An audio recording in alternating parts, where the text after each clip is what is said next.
अच्छा जी, आप लोगों ने अगर कोई क्वेश्चन करना है तो वन बाय वन पर करके पहले वो कर लें, क्योंकि आजकल हॉट टॉपिक तो टैक्स रिटर्न का ही चल रहा है। वरना फिर मैं कोई एक टॉपिक भी उसके बाद इंशाल्लाह ताला साइड बाय साइड वो भी सिलेक्ट कर लेते हैं। हाँ जी, गुलाम अब्बास साहब, आपका कोई क्वेश्चन है? जी। अभी जैसे सिंध हाई कोर्ट ने भी जैसे सेवेंटी का कह दिया कि हाँ जी, 50% 50% करेंगे। 50% पे करके आ जाए ना अंदर। जी। अच्छा, खाली ये देखना था कि सिर्फ जो एप्लीकेंट जिन्होंने पिटीशन फाइल की थी उसके लिए या जनरल पब्लिक के लिए भी सिर्फ वो फिर एंड पे पढ़ना पड़ेगा ना कि उन्होंने जो डिसीजन दिया है वो ओबियसली लग तो ऐसी रहा है कि इन इन रैम होना चाहिए, इन परसोना नहीं होना चाहिए उसको। सही सही सही लेकिन अगर ऐसे होता है, दो चीजें है ना, अगर इन परसोना होगा तो सही बाकी एप्लीकेंट भी अंदर आके 50% जमा करा देंगे, नंबर वन। सही सही अगर सही वो इन रैम होगा तो सारे लोगों के लिए होगा, ठीक है। तो बाकी लोग भी फिफ्टी सही परसेंट जमा करा के अंदर, फर्क सिर्फ ये है कि एक अगर ओवरऑल हुआ तो वो वैसे ही जमा करा के अंदर आ जाएंगे, सही सही सही और अगर अगर अदरवाइज हुआ तो एप्लीकेंट उधर से रेफरेंस दे के या जो भी इसका तरीकाकार है लेने का, अंदर आने का, हाई कोर्ट के अंदर आके अप्लाई करके तो जी वो जी उसको कवर कर लेंगे। ये दो ही चीज़ें हैं अच्छा ना। सर। जी। सर सुप्रीम कोर्ट का भी मतलब वो पेंडिंग है ना, पिटिशन। वो तो वो तो अभी हाँ पेंडिंग है वो ना। पेंडिंग है लेकिन वो सिर्फ पिटिशनर्स के लिए या वो ओवरऑल मतलब वो पिटिशनर्स के लिए है ना। उसकी वजह ये है कि अच्छा अच्छा देखें, फैसला तो हाई कोर्ट ने दिया था अगेंस्ट, जी जी जी मतलब टैक्स पेयर के, सिंध में। जी जी सर पंजाब में फेवर में था। जी अब उधर अगेंस्ट है तो ओबियसली उन्होंने 22 को भी मेरे ख्याल कवर करने के लिए, ठीक है, कि सही सही तो सही वो 22 वाले भी 50%, क्योंकि 23 में उन्होंने 50% का कहा था ना, जब तक जी फैसला जी नहीं हो जाता। सही राइट सर ठीक है। राइट थैंक यू ये असल में दो बातें अलग अलग हो रही हैं। सर राइट सर जी, और कोई आपका क्वेश्चन तो नहीं है?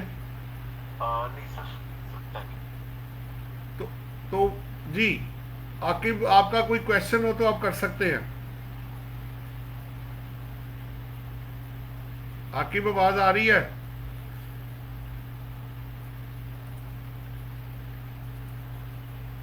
नहीं।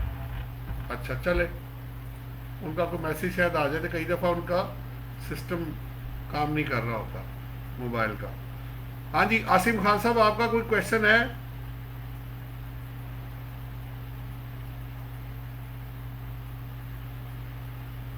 आसिम साहब, आवाज़ नहीं आ रही मेरे तक। चले, आकिब, आकिब ने भी कह दिया कोई क्वेश्चन नहीं है। अच्छा, आगे कौन है? समीउल बशीर, आपका कोई क्वेश्चन है? नहीं सर नहीं है। हाँ जी, हमाद हसन, आपका कोई क्वेश्चन है? अतार तो नहीं सर अभी कोई प्रॉब्लम अच्छा, चले, ठीक है। अच्छा, अब रिटर्न का तो देख लें, अभी आपके सामने काफ़ी चीज़ें हमने शेयर की हैं। आप जैसे चाहते हैं उस तरह कर लेते हैं, या तो मैं फिर एक कोई टॉपिक आगे पकड़ के शुरू कर लूँ जो जहाँ से छोड़ा है, या अभी रिटर्न पे बात करनी है। ये मुझे अब आप थोड़ा सा क्या कहते हैं, अपनी कॉन्सेंट दें, म्यूचुअल कॉन्सेंट, ताकि उस हिसाब से फिर इसको लेके चला जाए। हाँ जी, गुलाम अब्बास साहब, आप क्या सजेस्ट करते हैं ताकि मिल के काम करें ना, जो भी करना है? कहोगे कि कोई नया टॉपिक वगैरह अगर हो तो आप कह रहे हैं आगे कोई टॉपिक बेसिकली शुरू किया जाए, ठीक है। जी हाँ जी जी, सर ठीक है। आसिम साहब, आप क्या कहते हैं, टॉपिक शुरू किया जाए?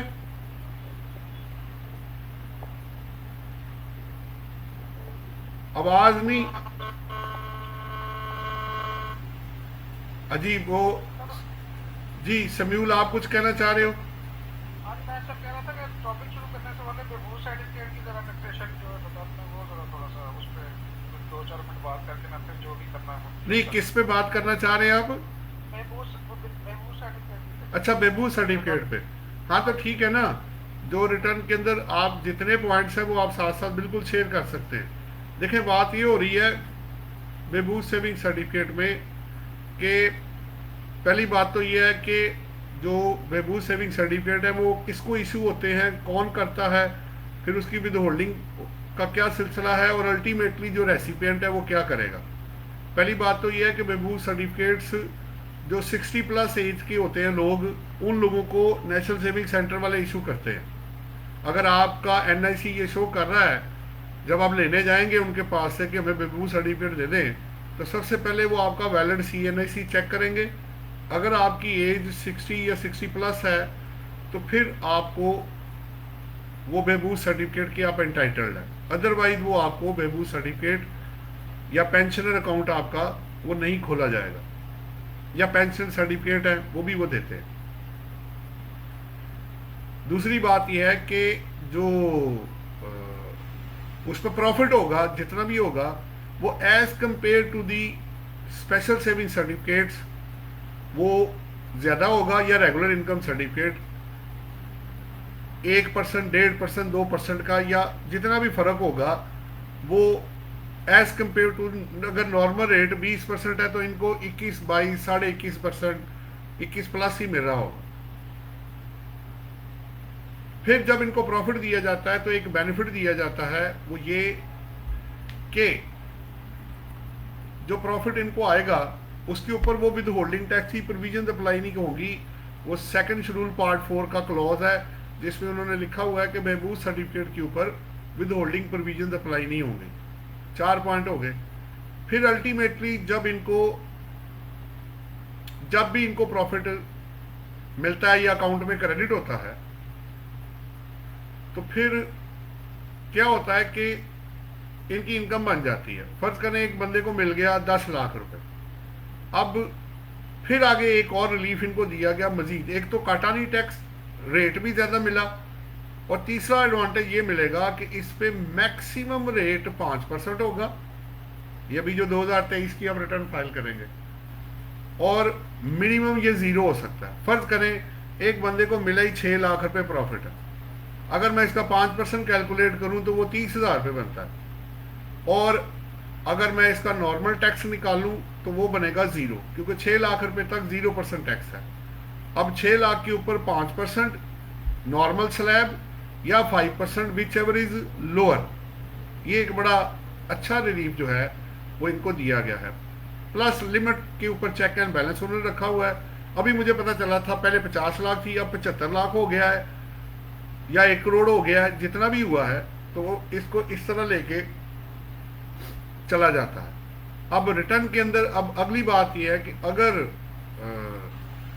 आपका नॉर्मल टैक्स ज्यादा हो जाए और 5% कम बने तो पॉइंट वही रहेगा, विच एवर इज लोअर की बेस पे आपने जाना है।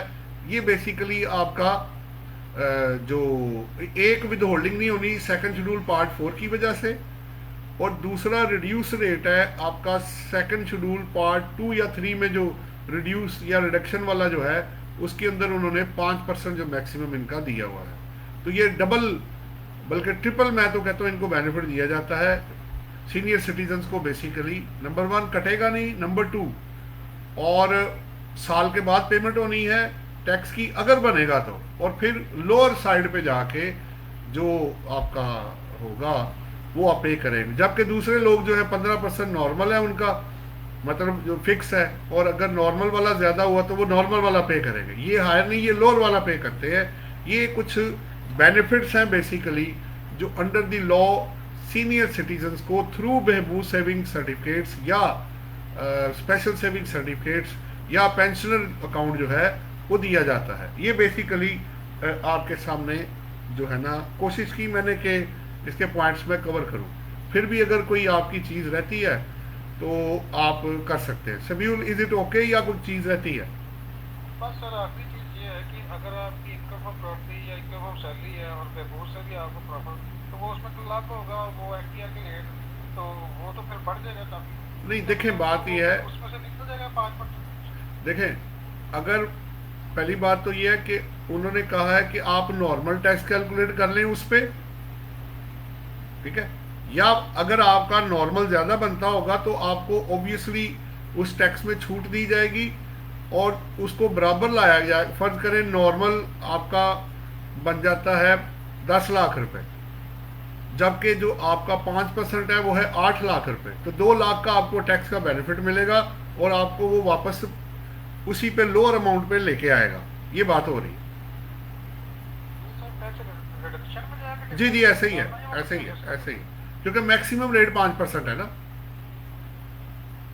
तो जितना ओवर एंड अबव होगा वो ऑटोमेटिक वो उसको माइनस कर दिया जाएगा। अब बात समझ रहे हो? वो हमने करना है या वो खुद ही नहीं नहीं, आपको करना पड़ेगा ना, अंदर जाके वो फार्मूला लगा देता है। जब आप इन्वेस्टमेंट आप अदर इनकम में जाके डालेंगे तो आप देखना कि वो ऑटोमेटिक आपको उसका रिलीफ उसके अंदर ग्रांट करेगा। और अगर ना करे तो आप अपनी कंपटीशन बना के रख लेना, उसको फीड करके चेक कर लेना, उसका रिलीफ आपको मिलना चाहिए।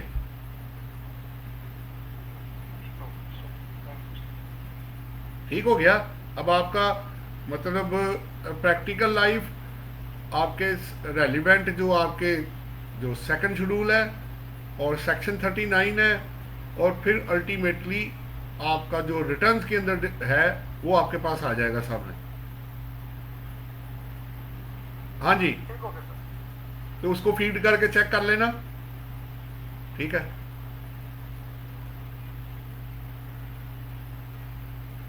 एक ट्राई की जा सकती है, अगर कहते हो तो ट्राई मारते हैं किसी केस में। वो फिर वो ज़ाहिर बात है, वो थोड़ा हिट एंड ट्रायल होगा ना, अगर उठा लिया ठीक है, वरना हमें फिगर डाल के उसको एडजस्ट करना पड़ेगा, सीधी सी बात है, क्योंकि एक प्रैक्टिकल एग्जांपल होना ज़रूरी है ना। हाँ जी, हाँ जी, अगर है तो सर कर लेते वो मैं चेक कर लेता हूँ। अगर मेरे पास प्रैक्टिकल में अदर इनकम के अंदर बहबूद सर्टिफिकेट का आपको अदर इनकम में मैं ले चलता हूँ, मैं देखता हूँ उसमें अगर ये पड़ा हुआ है तो, या फिर ये होगा टैक्स क्रेडिट या टैक्स रिडक्शंस में, सैलरी वाले में शायद ये पड़ा होगा। तो ये जो मैंने आपको बताया एग्जैक्टली आपको मिल जाएगा वहां से। ठहरो, मैं सैलरी वाले में से, मैं कहता हूँ जरा शॉर्ट बात करें ना, बेहतर है लंबे चक्कर में पड़ने की बजाय। देख लेता था, अगर सामने पड़ा तो ठीक है, नहीं तो ठहरो मैं देखता हूँ, ठहरो मैं जरा फाइल जरा देखता हूँ।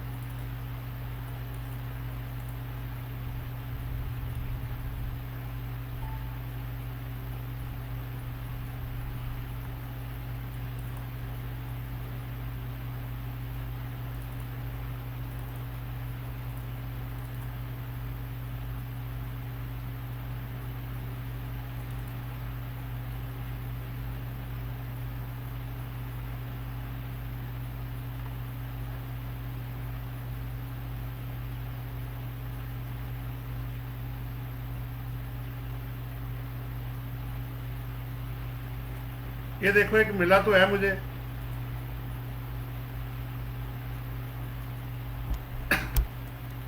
ये पढ़ो जरा क्या कहता है। हेलो समयूल, ये क्लॉज 6 है पार्ट 3 ऑफ सेकंड शेड्यूल, जो आप कह रहे थे ना कि कैसे करेगा वो, तो पढ़ो जरा। प्रॉफिट ऑन डेट,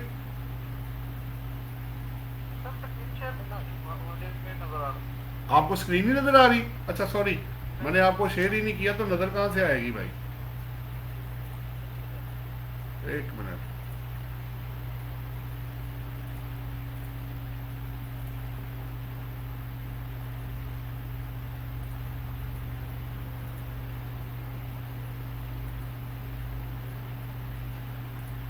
अब चेक करो, आई है?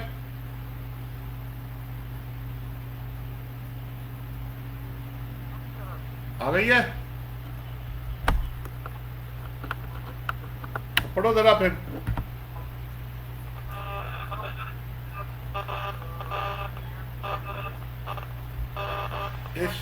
एक मिनट शोर आ रहा है, ये लाइन में क्या मसला है भाई?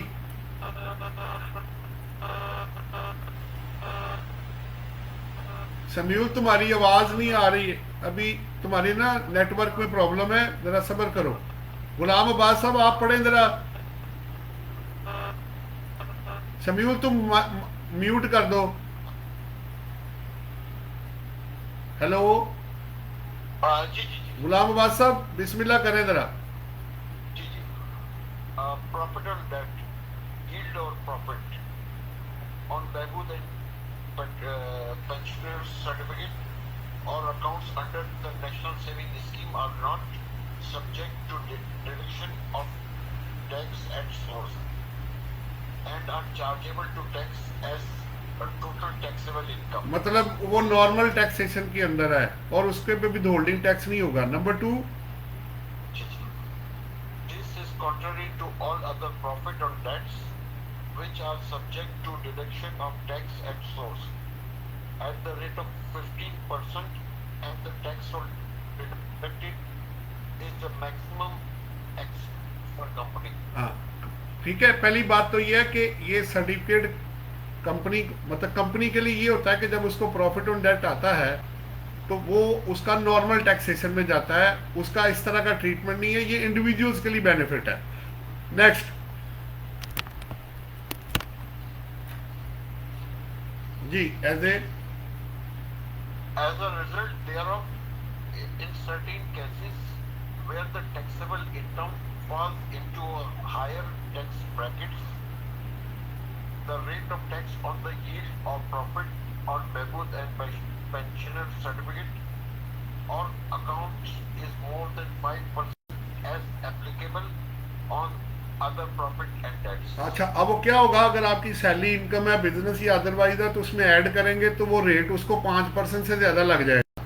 ठीक हो गया, क्योंकि स्लैब है ना, आपको पता है 6 लाख रुपए तक 0% है, ऑनवर्ड फिर स्लैब शुरू हो जाते हैं। अब क्या होगा आगे? Accordingly, if the proportionate income payable on profit on that yield or profit from accounts exceeds 5%, a reduction in income tax liability is allowed to the extent of such excess. ठीक है। As a result, the tax on such profit, yield और profit on that yield or profit is restricted to 5%।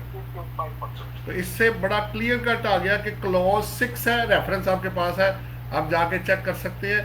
Yield और profit on BSC जिसको हम कहते हैं, behbood saving certificate and pensioner certificate या accounts, ये 3 चीजें कवर्ड हैं। behbood सेविंग सर्टिफिकेट, पेंशनर के सर्टिफिकेट या उनके अकाउंट्स भी मेंटेन्ड होते हैं। ये तीनों तरह के, हमारे पास तीनों तरह के केस है। कुछ लोगों ने behbood सर्टिफिकेट लिए हुए हैं, कुछ के पास पेंशनर सर्टिफिकेट है, कुछ के पास पेंशनर अकाउंट्स हैं, तो लिमिट और बाकी सारी चीजें उसी तरह ही है। तो ये वो 60 प्लस वाले को देंगे, प्लस इसमें रिडक्शन इन टैक्स लायबिलिटी जो है उसका क्लॉज 6 है और पार्ट 3 ऑफ सेकंड शेड्यूल। लेकिन कंपनी को निकाल के, पहली बात तो ये कि कंपनी को वो ये वाले सर्टिफिकेट देंगे नहीं, और कंपनी ये इंडिविजुअल के लिए है। ठीक है, कंपनी अगर प्रॉफिट ऑन डेट उसको आता है, जाहिर बात है कंपनी डिपॉजिट तो करा सकती है, कंपनी इन्वेस्टमेंट भी कर सकती है जहां जहां अलाउड है, तो कंपनी का वो नॉर्मल टैक्सेशन है। अभी अब मार्केट में क्या हो रहा है, लोगों का 15% टैक्स जनरली कट के आ रहा है अगर रिड्यूस रेट या एग्जम्पशन ना हुई तो ये सारी चीजें आपको देखनी है। क्या बंदे की इनकम एग्जेम्प्ट तो नहीं है, नंबर 1, एग्जम्पशन तो नहीं है, क्या इसको रिड्यूस रेट तो नहीं लगना, फिर उसके बाद ये स्टैंडर्ड रेट में तो नहीं गया, और फिर उसके बाद आगे है ये नॉर्मल टैक्सेशन में। क्योंकि अगर आपको पता है कि अगर 50 लाख से ज्यादा आपका प्रॉफिट ऑन डेट हो गया तो फिर आपकी नॉर्मल टैक्सेशन होगी, फिर आप फिक्स टैक्स रिजीम के अंदर नहीं जाएंगे। लेकिन चूंकि हम बात कर रहे हैं behbood सर्टिफिकेट और पेंशनर सर्टिफिकेट अकाउंट्स की, तो इनका ट्रीटमेंट इसी तरह ही रहेगा जिस तरह आपको दिया गया है। अब इससे कनेक्टेड अगर कोई सवाल है तो आप कर सकते हैं।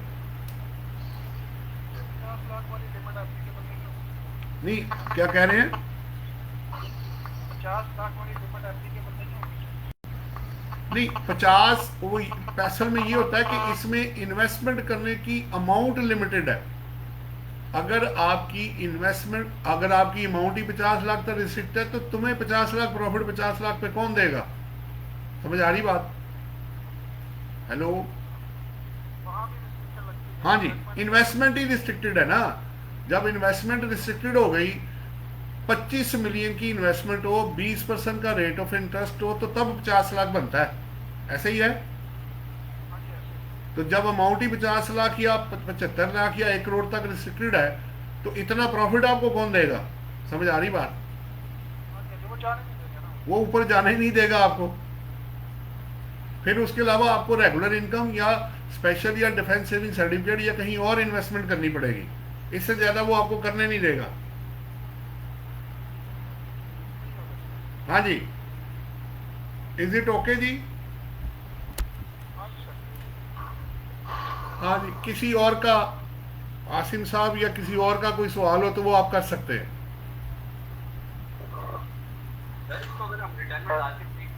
एक मिनट जी, कौन बात कर रहे हैं? हाँ जी, हमारा बोले।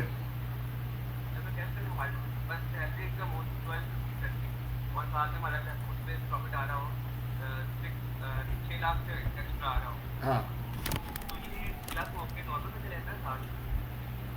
आपकी एक तो आवाज बड़ी कम आ रही है आवाज। आप लगता है आपने माइक ऑन किया हो, कुछ स्पीकर ऑन किया हुआ है। अब सही है, अब बिल्कुल सही है। अब बोलो आप।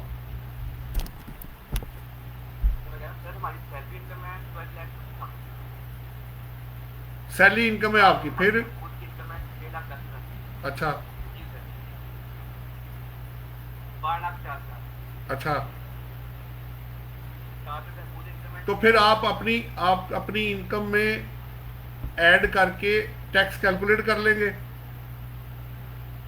उसमें फिर आप उसको डिवाइड करेंगे टैक्स को टैक्सेबल इनकम से और मल्टीप्लाई करेंगे बेबूस सर्टिफिकेट वाली इनकम से।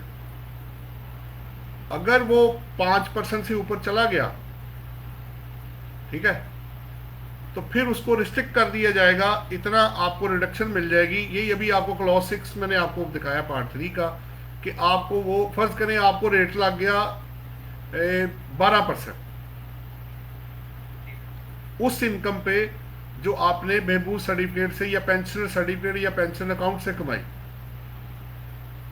तो उसको अगर 12% लगा तो उसको 8%, 7% जो है वो माइनस हो जाएगा और वो वापस आ जाएगा 5% के ऊपर, क्योंकि उस पर अपर जो सीलिंग है, अपर कैप जो लगी हुई है, वो 5% की लगी हुई है।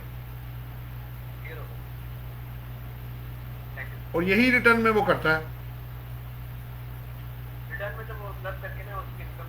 हाँ, तो बाद में रिडक्शन में जाके चेक करना ना, वो माइनस कर रहा होगा। ना करे तो आपने करनी है, ताकि आप अपनी actual liability under the ordinance जो है वो डिस्चार्ज कर सके। ठीक है, क्योंकि रिटर्न में कोई इंटरनल प्रॉब्लम भी आ सकती है, कभी वो कैलकुलेशन एरर भी हो सकता है, कुछ भी हो सकता है। अब एफबीआर ने रिटर्न डाली है तो इसका ये मतलब नहीं है कि सारा मुर्दा आप उनके ऊपर डाल दें। आपने भी कुछ करना है, कैलकुलेशन चेक करनी है लॉ की। ठीक है, वो उनका एक जिम्मेदारी है कि फॉर्म उन्होंने देना है, आपको अपलोड करना है, जिसको फीड करना है आपने। तो कुछ जिम्मेदारी अगर आप आधी उन पे डाल रहे हैं तो आधी आप पे भी जिम्मेदारी डलेगी कि आप भी चेक करें उसको, ताकि जब ड्राफ्ट आता है तो उसको जिम्मेदारी टैक्स पे कंसल्टेंट्स की या टैक्स पेयर्स की होती है कि उसको चेक कर लें कि उसमें उस पर टाइम किसी के पास नहीं होता। आपको भी पता है प्रैक्टिकल प्रॉब्लम्स हैं, इसलिए दोनों तरफ चेक एंड बैलेंस रखें। खुद भी कैलकुलेट करें और फीड करके भी चेक करें कि वो जो रिजल्ट दे रहा है वो आपकी एक्चुअल लायबिलिटी के साथ मैच करता है कि नहीं करता। जी ओके हो गया जी। हेलो हमाद, ओके है? हेलो, आवाज नहीं आ रही। अच्छा अब ठीक है ना, आवाज दे दिया करो ना यार, फिर बंदा लगता है शायद बंदा भूल गया, ये आवाज नहीं गई। हाँ जी समयूल, हाँ ठीक है, हम समयूल ठीक है।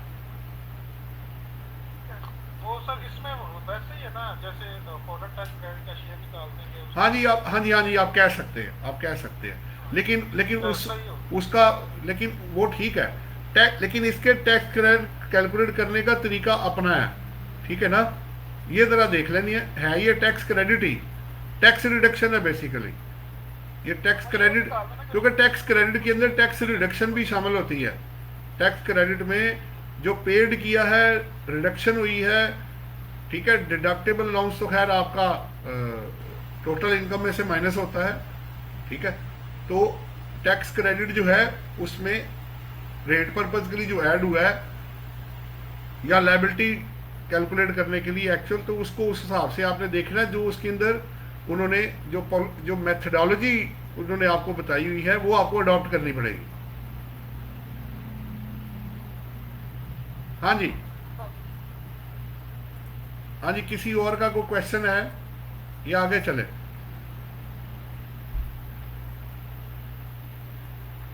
हेलो, आगे चले जनाब। चलिए सर।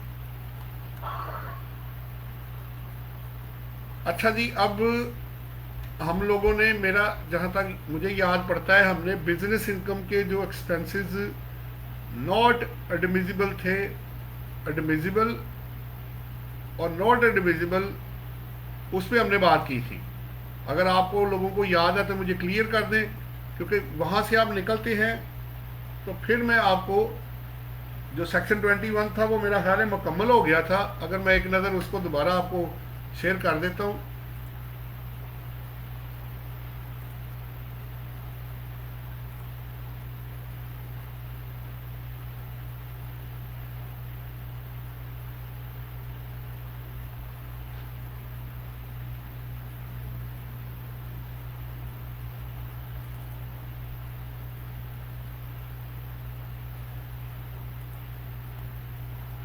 ये देखें, ये हमारा चार्ट था बेसिकली बिजनेस इनकम के टोटल स्कोप क्या था, उसके अंदर डेफिनेशन थी 18 और 19 हमने देखा, ये आपके सामने है। बिजनेस इनकम पे बात हुई, profit on debt, lease amount, dividend, income from mutual fund, speculation business पे बात हुई। ये वेरियस एस्पेक्ट्स थे इसकी बिजनेस इनकम के। अलाउएबल डिडक्शन में हमने आपका 20 आपका जो अलाउएबल डिडक्शन है, wholly and exclusively entertainment, agriculture, ये 22 से लेके 25 तक हमने छोड़ा था। फिर 26 से लेके 31 तक आपको करवाया साइंटिफिक रिसर्च एक्सपेंडिचर, करते करते आप ट्रांसफर टू पार्टिसिपेटरी, और फिर नॉट अलाउएबल में डिडक्शन नॉट अलाउड आपसे बात हुई, उसको एक नज़र में आपको दिखा देता हूँ वापस। जो नॉट अलाउएबल है ये आपके सामने थी। इसके अंदर हमने 15 केसेस टोटल थे, जिसमें ये जो जिनमें के जो आपका जो एक्सपेंडिचर जो डिडक्शन थी बेसिकली वो नॉट अलाउएबल थी। पहले 14 थे सारे वो, और एंड पे था 174। तो 14 थे, ऊपर मैंने ब्रेकअप बनाया हुआ है सेक्शन 21 के, और 1 था अंडर 174। अगर आप कहते हैं तो मैं थोड़ा सा रिपीट कर देता हूँ, अगर ये हो चुका है तो मुझे क्लियर कर दे। हाँ जी, बोलें जनाब।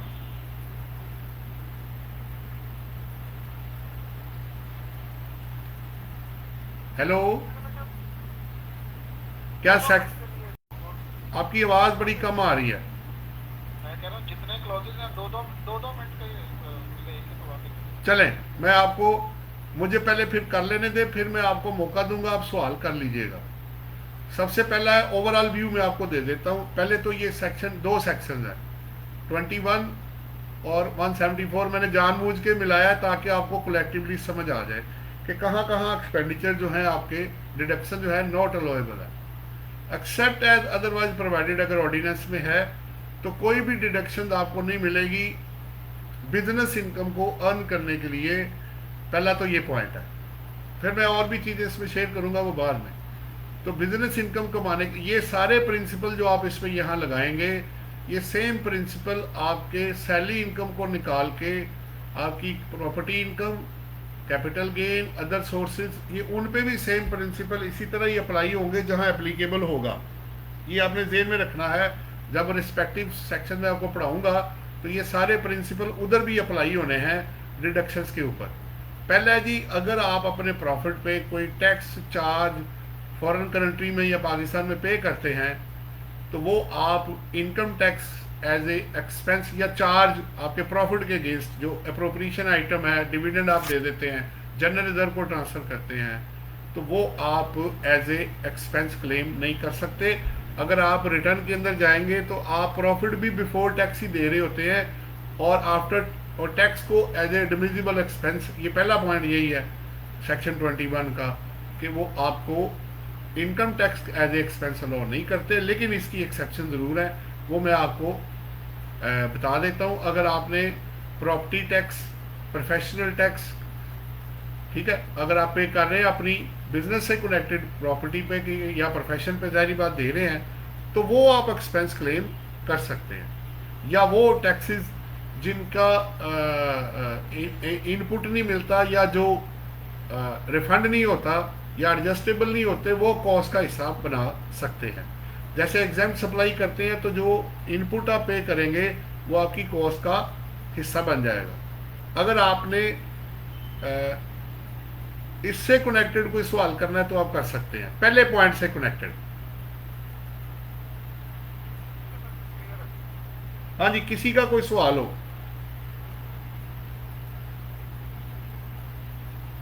हेलो, या मुझे बता दें आगे चलूं मैं?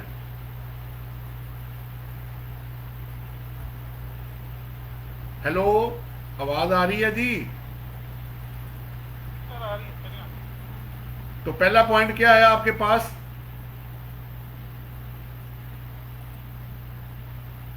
एनी सेस रेट और टैक्स पेड और पेएबल इन पाकिस्तान और a foreign country that is levied or assessed as percentage on the business profits। Exception तो मैंने अभी आपको बताई, एंड पे मैंने मेरा ख्याल शायद लिखी भी थी इसमें, ये एक्सेप्शन है, ये देखें।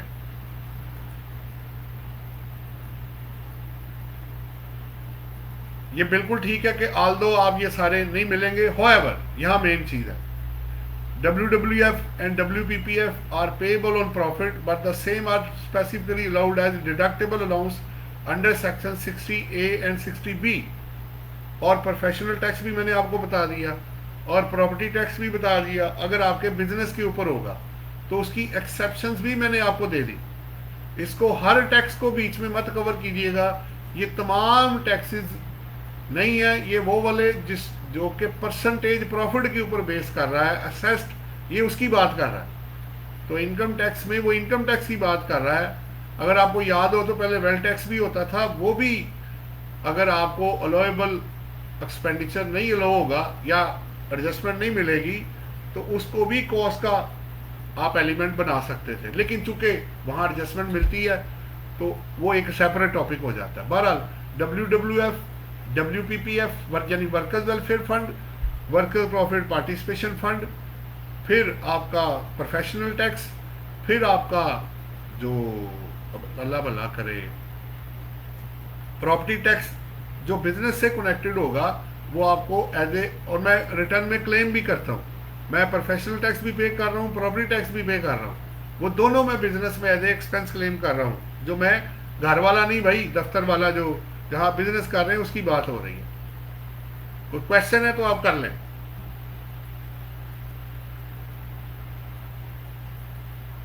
तो ये पहला पॉइंट था, टैक्स चार्ज और levy paid to the government. हाँ जी, आगे चले जनाब। इतना सन्नाटा क्यों है भाई, किधर चले गए सब लोग? जय सर, आगे क्लियर। हाँ, जरा आवाज दे दिया करो ना। Number 2, amount of tax deducted. ये भी बड़ा इंटरेस्टिंग है जी। अगर आपको कोई अमाउंट, आपने एक सेल की, गुड्स की, सर्विसेज की, कॉन्ट्रैक्ट की, कमीशन की, ट्रेड की, जो भी आपने किया, इंपोर्ट की आपने, अगर आपका टैक्स डिडक्टेड एट सोर्स हो जाता है, इंपोर्ट तो खैर आप पेमेंट कर रहे होते हैं, जब आपने कोई सेल की गुड्स, सर्विसेज या कॉन्ट्रैक्ट और उसके थ्रू आपको पैसा आ गया, फर्ज करें मैंने चीज़ें बेची 10 लाख रुपए, उसके ऊपर उन्होंने मेरा फर्ज कर ले 5%, 4.5% जो भी एप्लीकेबल टैक्स है उन्होंने मेरा काट लिया। वो जो मेरा टैक्स कटेगा वो मेरा टैक्स डिडक्टेड एट सोर्स आएगा। आप 2 एंट्रीज बनाएंगे, आसान हो जाएगा। और ये टैक्स डिडक्टेड एट सोर्स आप बैलेंस शीट में शो करते हैं बिजनेस में, और इसको आप एज ए एक्सपेंस क्लेम नहीं कर सकते, क्योंकि कल को आपने जब टैक्स लायबिलिटी निकालनी है इसमें माइनस होना है। मैंने सेल की 10 लाख की, फर्ज करें मेरा 5% टैक्स कट गया, मैं एज्यूम कर रहा हूँ, ये बनता है आपका 50,000 रुपये। तो मैं पहले सेल करूंगा, लिखूंगा party to sale, XYZ to sale, मैंने सेल कर दी। जब पैसे आए तो मैंने एंट्री डाली, बैंक डेबिट किया या कैश जिसके थ्रू पैसा आया, 9,50,000 रुपये, टैक्स डिडक्टेड एट सोर्स 50,000 रुपये, और पार्टी को XYZ को मैंने क्रेडिट किया, और 10 लाख रुपये आपका पूरा हो गया। इस एंट्री में जो 50,000 रुपये होगा जो डिडक्टेड एट सोर्स है, वो मैं एज ए रिसीवेबल के तौर पे करंट एसेट्स में उसको बुक करूंगा।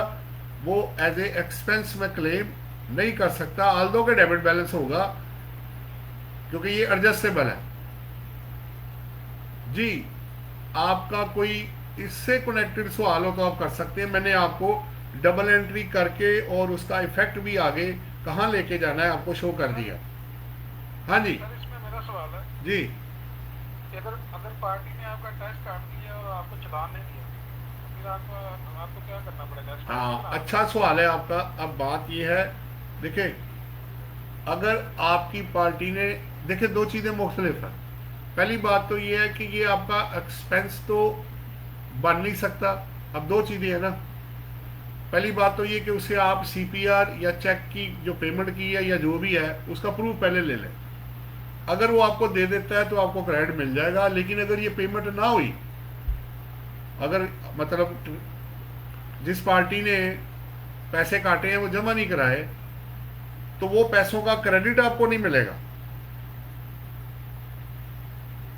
अब 2 चीजें हैं, अब या पार्टी से आप रिसीवेबल स्टैंड करेंगे या आपको बैड डेट करना पड़ेगा कुछ ना कुछ, to the extent of taxes. अगर तो वो कहता है जी मैं दे दूंगा, आप रिसीवेबल स्टैंड कर लें, ठीक है, जहरी बात है मेरी सेल में तो आ गया हुआ है, मेरा तो receivable to date extent stand कर जाएगा और मुझे उसकी पेमेंट करनी पड़ जाएगी। तो क्रेडिट आपको मिलेगा सब्जेक्ट टू पेमेंट, चाहे आप करें या वो करें। अब रह गई बात बुक्स की, तो उसको फिर आप टैक्स डिडक्टेड एट सोर्स को, जहरी बात है अभी तो फिर आपको उसको क्रेडिट करना पड़ेगा, क्योंकि रिसीवेबल अगर आप उसी को पार्टी के अकाउंट में डेबिट कर देंगे कि जी इसके पैसे इसने मुझे नहीं दिए, तो वो टैक्स डिडक्टेड एट सोर्स रहेगा नहीं, वो फिर आपका रिसीवेबल बन जाएगा। अब या तो आपको वो चलान दे या आपके पैसे वापस करे, ये 2 ही ऑप्शन है उसके पास। आप कह देते हैं जी मैंने जमा करा दिया है, अब आप मुझे पैसे वापस कर दें, तब भी ठीक है, नहीं तो फिर रिसीवेबल है। और अगर वो बिल्कुल ही भाग गया है तो फिर ऑब्वियसली आपको जमा तो कराना पड़ेगा, लेकिन ये अमाउंट फिर आपकी बैड डेट्स में कन्वर्ट हो जाएगी, यानी बैड डेट डेबिट होगा और टैक्स डिडक्टेड एट सोर्स आपका क्रेडिट हो जाएगा। जी शमीउल, मेरा ख्याल है आपकी चीज क्लियर। मुझे मिल जाएगा सर, अगर मुझे टैक्स की रिकवरी नहीं है इन द शेप ऑफ चालान, तो ये एक्सपेंस मुझे मिल जाएगा बैड डेट का? भाई देखे ना, बैड डेट की तो अपनी कंडीशन है ना 2829 सेक्शन में। अगर वो सेल में था, आपको एक्सपेंस मिला, बैड डेट यही है ना, आपने पहले उसको रिसीवेबल सेल में डाला हो, आपको एक्सपेंस मिल गया हो, या ओबियसली अगर पहला ही साल है अगर बैड डेट नहीं मिला, फिर वो कंडीशन और है ना। आप कह रहे हैं जी पार्टी अल्लाह माफ़ करे इंसॉल्वेंट हो गई है, आपको पता लग गया कि ये पैसा आपको नहीं मिलना है, तो ओबियसली वो आप during the year he receivable में से निकाल देंगे, वो बैड डेट में करेंगे आप ट्रांसफ़र, और कहेंगे जी ये मेरे पास कोर्ट का ऑर्डर है, या ऑथेंटिक एविडेंस आपके पास होना चाहिए कि ये वाकई आपका बैड डेट हो गया है, उसके बगैर नहीं बैड डेट आपका होगा। मेरा तो सर डबल नुकसान हो जाएगा ना, मुझे टैक्स भी जमा कराना पड़ेगा जो उसने चालान मुझे नहीं दिया, और दूसरा मुझे राइट ऑफ भी करना पड़ेगा। भाई वो फिर दुनिया में आप तो सिर्फ टैक्स को कह रहे हो, यहाँ लोगों की अमाउंट लेके लोग भाग जाते हैं, उसका क्या करें। यहाँ तो फ्रॉड जब होता है, कितने प्रैक्टिकल केस हुए हैं लोगों के, कोई कहीं से भाग गया, कोई कहीं से भाग गया, वो पैसा लेके भाग जाता है, क्या करें उसका, वो तो गया हुआ पैसा आपका। ताकि आप फिर आप ये है कि रिकवरी के मोड्स अब यूज़ करें, ताकि अल्टीमेटली अगर आपको पता लग जाता है कि भाई ये तो बिल्कुल कोई चांस नहीं है, तो फिर आप एक रेजोल्यूशन पास करें या जो भी करें कि जनाब ये तो अमाउंट आपको रिकवरी नहीं होनी है किसी भी सूरत में। तो उस सूरत में फिर लॉ आपको बैड डेट्स जो इनकम टैक्स के अंदर है, सेल टैक्स में ऐसा सच नहीं है कोई प्रोविजन अभी तक आई, सजेशन गई हुई है कि इसमें भी बैड डेट कुछ होना चाहिए जिसकी कोई एडजस्टमेंट हो सके डेबिट क्रेडिट नोट के अलावा। तो यहाँ आप subject to fulfilment of conditions आपको बैड डेट्स मिल जाएंगे। तो जब मिल जाएंगे तो नुकसान तो आपका ज़ाहिरी बात है होगा, वो तो फिर जब कोई लेके भागता है नुकसान, किसी एक का फायदा और एक का नुकसान तो होता ही है फिर।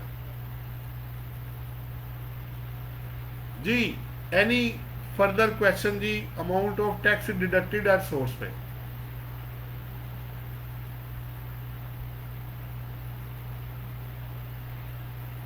ठीक है सर, क्लियर है। हाँ जी चले आगे फिर। समीउल अब ठीक है?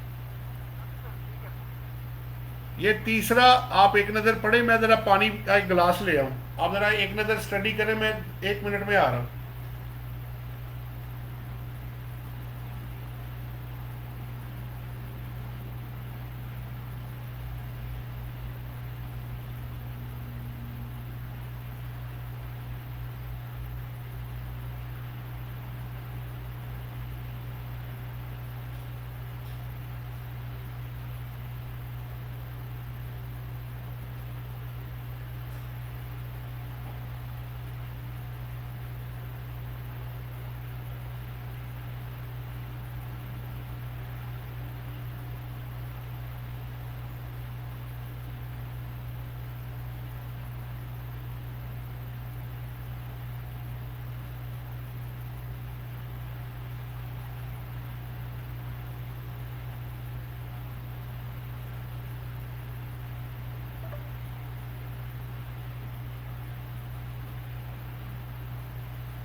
जी भाई, हाँ जी पढ़ा आप लोगों ने? अच्छा, यहां अब क्या है,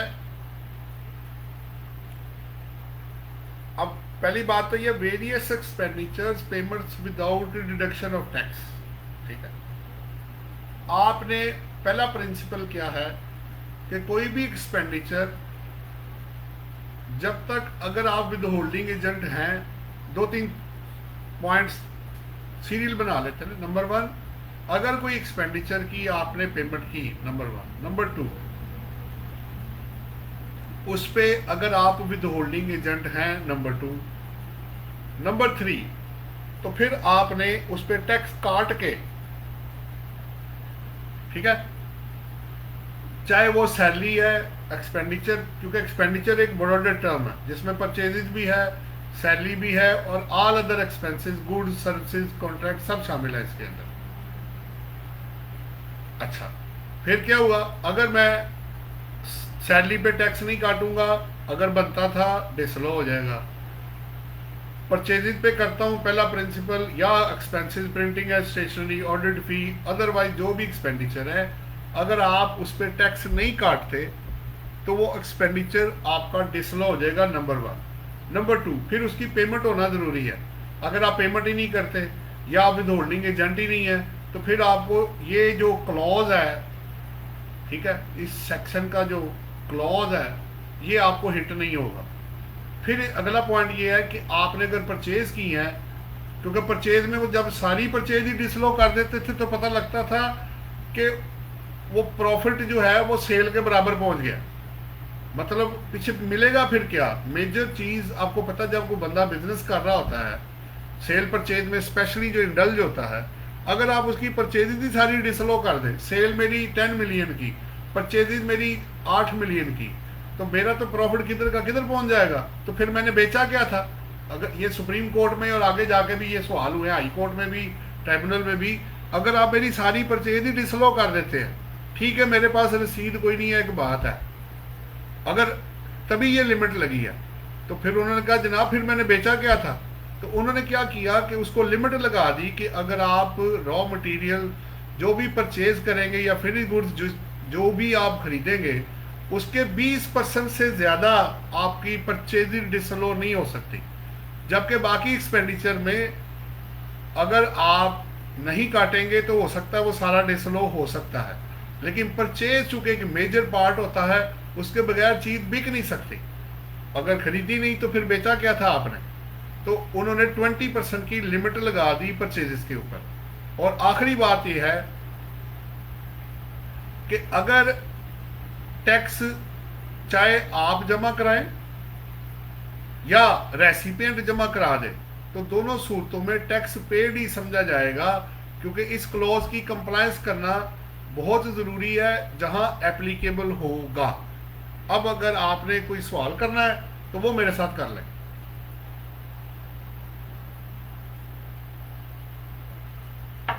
सर ये नीचे वाली लाइन एक्सप्लेन कर दें, 161 और 162 के जो हैं shall be considered as such। वो असल में होता यह है कि अगर विद होल्डिंग एजेंट काट के जमा कराए तो वो 161 है ना, उसने काटना है। और अगर फर्ज करें आपने एक बंदे को तनख्वाह दी, एग्जाम्पल बना लेते हैं, आपने टैक्स गलती से नहीं काटा और पैसा उसको दे दिया। अब उसने क्या किया, जाके उसने आगे टैक्स जमा करा दिया विद दी रिटर्न, तो to the extent of principal amount का डिफॉल्ट जो है वो दूर हो गया है। ठीक है, यहाँ एक बड़ी इंपॉर्टेंट चीज़ है कि आपने टैक्स का डिफॉल्ट है, हुकूमत को पैसे, स्टेट को पैसे चले गए, चाहे आपने जमा कराए या उसने जमा कराए, ये to the extent of expenditure है, जो कि मतलब टैक्स है जो पेड समझा जाएगा। ठीक है, कि अब आपने इस, ठीक है, लेकिन 162 सेक्शन ये भी कहता है कि अगर रेसिपिएंट जमा कराएगा तो वो आपने नहीं जमा कराया, वो उसने जमा कराया, उस सूरत में अगर वो ज़्यादा स्टिकनेस दिखाएं तो वो आपका एक्सपेंडिचर भी डिसलो कर सकते हैं। लेकिन अमूमन ऐसे वो करते नहीं है कि चलो यार डिफ़ॉल्ट जब दूर हो गया है तो फिर आप बहस करने का क्या, छोटी छोटी चीज़ों में बंदा क्या बहस करे। तो बेहतर यही है कि जिसकी जिम्मेदारी है वही उसको डिस्चार्ज करे, यानी with holding agent he tax काटे और वही जमा कराए, बजाय ये कि, लेकिन चूंकि जब नहीं होता तो उसने रिटर्न भी तो बंदे ने फाइल करनी है ना।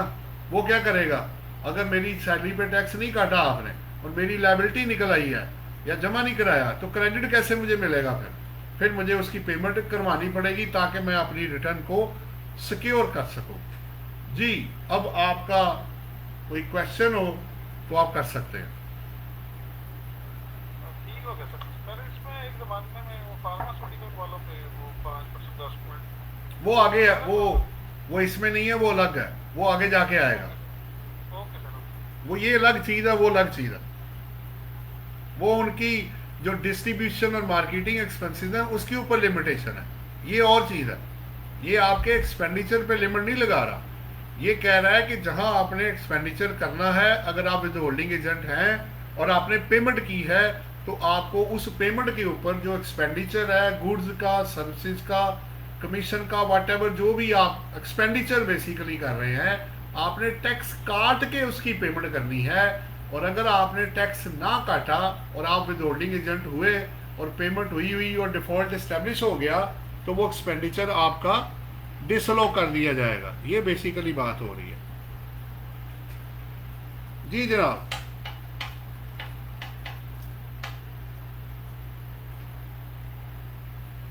एनी फर्दर क्वेश्चन या आगे चले? ठीक है सर, आगे चलो।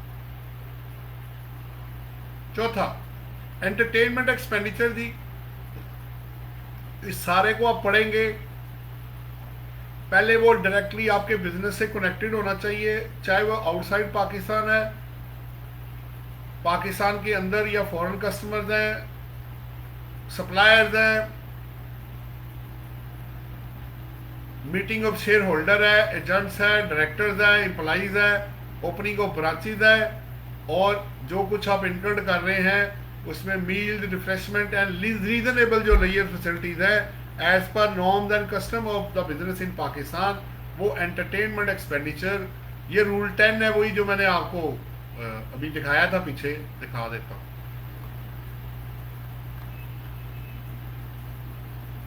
ये रूल 10 है, एंटरटेनमेंट एक्सपेंडिचर, ठीक है। ये सारा रूल 10 में से आया है, इस जो कुछ लिखा हुआ रूल 10 में से है। तो उसने कहा कि जो प्रिस्क्राइब्ड एक्सपेंडिचर है एंटरटेनमेंट के वही मिलेंगे, और वो यही है जो मैंने आपके सामने रखे हैं। तो इसमें बिजनेस पर्पस है, रीजनेबल लेयर और जो रीजनेबल लेयर फैसिलिटीज है, as per norms and customs है, और स्पेसिफाइड है, और बिजनेस से कनेक्टेड है, पर्सनल नहीं है ये। और उन्होंने डायरेक्टर्स, आपके share holder, agent, director, employees, सबको उन्होंने, कस्टमर्स को और सप्लायर जो भी आपका है, सबको उन्होंने कवर किया हुआ है इसके अंदर।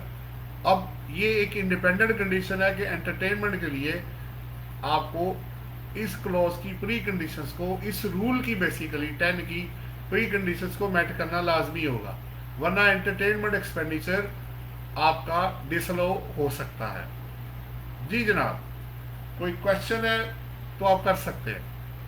ये सारे खर्चे भी sir subject to deduction of the audit है, वो अपनी जगह पे, वो देखें, हर क्लॉज अलग अलग है, टैक्स वाला अलग है, डिडक्टेड एट सोर्स अलग है, ये अलग है। अगर आप फर्ज करें एंटरटेनमेंट एक्सपेंडिचर पे फर्ज कर ले आपने टैक्स काटना था, नहीं काटा, तो वो इस क्लॉज में जाके आपको डिसअलाउ कर देगा, टू दी एक्सटेंट ऑफ कि इन्होंने 21 के फलाने क्लॉज का इन्होंने डिफॉल्ट किया हुआ है। जी जनाब। सर एक सवाल है। जी जी। अच्छा, जैसे कोई डायरेक्टर या पार्टनर जो भी ईओपी या कंपनी का है, बाहर जाता है और वो क्रेडिट कार्ड से पेमेंट करता है ऑफिशियल टूर पर है, और यहाँ के फिर हम उनको वो देते हैं अपना सामने रिइंबर्स कर देते पेमेंट, तो उस पे तो टैक्स नहीं कटेगा ना, या मतलब वो डिसअलाउ तो नहीं होगा कि आपने डायरेक्टर को रिइंबर्समेंट किया और टैक्स उस पर नहीं काटा, तो इस तरह कोई बड़ा वगैरह तो नहीं है? बड़ा अच्छा सवाल है आपका जो आपने किया है। प्रैक्टिकल में चूंकि ऐसे हो रहा है, हम भी फेस कर रहे हैं, काफ़ी जगहों पे ऐसे हो रहा है। देखिए, अब इसमें ना कुछ चेक एंड बैलेंसेस आपको रखने पड़ेंगे, ठीक है ना। वो आप अगर आप समझ जाएंगे तो बड़ा आसान हो जाएगा। पहली बात तो ये है कि चाहे पाकिस्तान के अंदर हो या पाकिस्तान के बाहर हो, दो तीन चीज़ें मुख्तलिफ हैं। पहला पॉइंट तो ये है कि आप कोशिश करें कि आप पार्टी जो भी एंटरटेनमेंट आगे प्रोवाइड कर रही है, या विजिट हुआ है, टूर हुआ है, ट्रैवलिंग हुई, जो भी है, उसको डायरेक्टली कंपनी पेमेंट करे। पहले तो बेस्ट वही है। अगर ऐसे पॉसिबल नहीं है तो फिर आप ओबियसली क्रॉस चेक के थ्रू उसको पैसे दे दें, अपने डायरेक्टर के अकाउंट में दें उसको, और उससे कहें कि भाई आपने आगे जाके जो एक्सपेंडिचर करना है वो पक्का सपोर्टिंग डॉक्यूमेंट आपने लेके आना है, ठीक है। उसके बगैर आप को एक्सपेंस अलाउ, चाहे वो इनसाइड पाकिस्तान है या आउटसाइड, वो हम नहीं देंगे। चले आगे। जी जी बिल्कुल। तो क्या क्या क्या क्या किया आपने? आपने जो सपोर्टिंग डॉक्यूमेंट उससे ले लिया। अब दूसरा, ये इसका पर्पस बिजनेस होना चाहिए, पर्सनल टूर नहीं है। वो उसका जाती एक्सपेंस है ना, जब वो जाती टूर करेगा तो। हाँ, आप फैसिलिटेट करना चाहते हैं, वो अपनी जगह पे है। फिर विद होल्डिंग टैक्स पाकिस्तान के अंदर एप्लीकेबल है, तो आप टैक्स काट के देंगे, पेमेंट करेंगे। अब नॉन रेजिडेंट ने अगर सर्विसेज आपको आउटसाइड पाकिस्तान दी है, तो फिर उस पर with holding tax provision apply नहीं होगी, ठीक है ना, क्योंकि उसने पाकिस्तान सोर्स इनकम तो कमाई कोई नहीं। जैसे एक हाजुमरे वाला जो एजेंट जो बाहर बैठा हुआ है, वो एयरपोर्ट से लोगों को लेता है, उनको ज़ियारतें कराता है, होटल में स्टे करवाता है, सारा कुछ वो करके इनको वापस बिठा के वापस भेज देता है।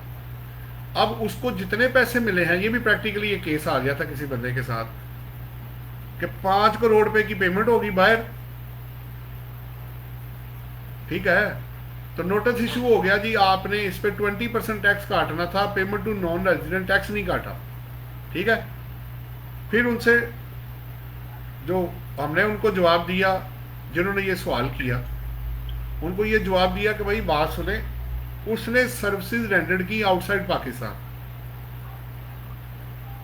और पेमेंट भी हुई आउटसाइड पाकिस्तान, उसका कोई ऑफिस भी नहीं है, एस्टेब्लिशमेंट, परमानेंट एस्टेब्लिशमेंट भी पाकिस्तान में नहीं है, ना पाकिस्तान में उसने कोई सर्विसेज रेंडर्ड की हैं, तो उस पर तो 152 सेक्शन अप्लाई नहीं होता, वो क्यों देगा यहाँ पे टैक्स? भाई उसने उधर देना है ना, अगर उसका मुल्क उसको टैक्स लगाता है या नहीं लगाता वो उनका मसला है, वो हमारा मसला तो नहीं है ना। क्या हो रहा है? सेशन एक्सपायर हो रहा है। मैं आपको लिंक दोबारा भेजता हूँ, आप अभी इसको डिसमिस कर मतलब करते हैं जी, आते हैं अभी वापस।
हाँ जी,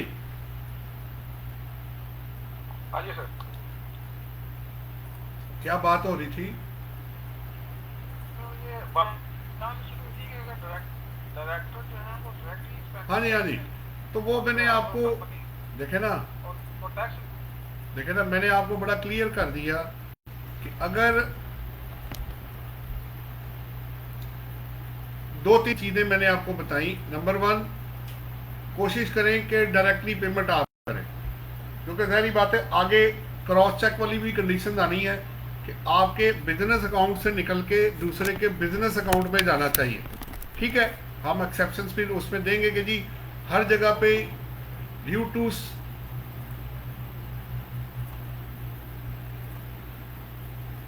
इन सर्टन एक्सपेंसेस ड्यू टू अन, देखें ना पर्पज ये है कि वाकई पेमेंट हुई है और क्रॉस चेक में हुई है।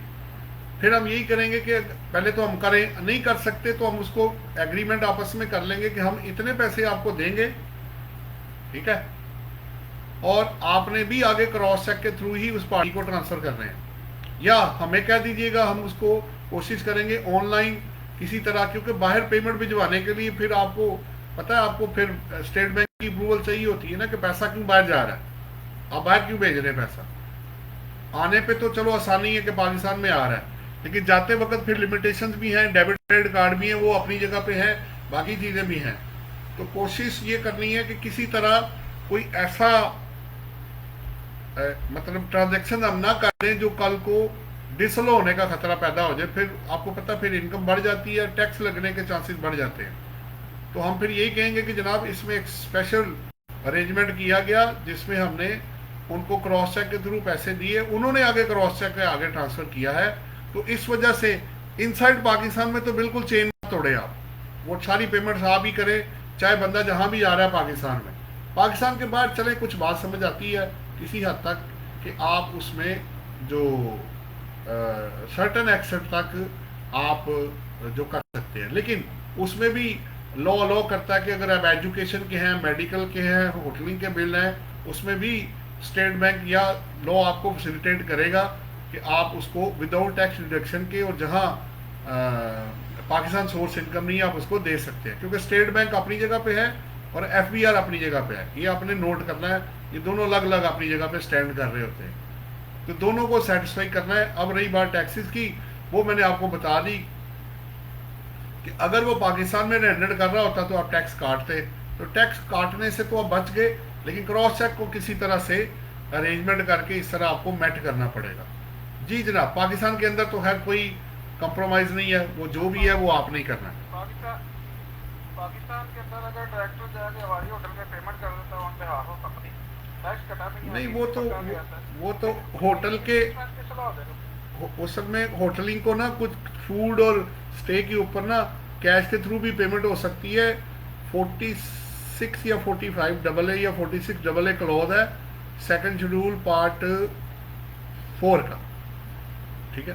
तो उसमें पहले ये SRO था, 586 SRO था, जो अब वहाँ से निकल के तो अब आपके सेकंड शेड्यूल के पार्ट 4 के अंदर क्लॉज 46 AA या 45 AA इस तरह करके है, उसके अंदर वो आ गया हुआ है।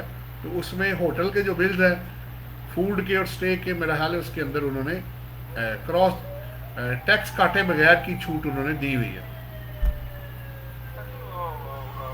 टैक्स तो फिर भी नहीं कटा ना, तो हुआ नहीं है, तो ये तो पेमेंट का मोड हो गया ना कि आप नहीं, टैक्स काटने से छूट देगी उसने, उन्होंने विद होल्डिंग से छूट दी गई है।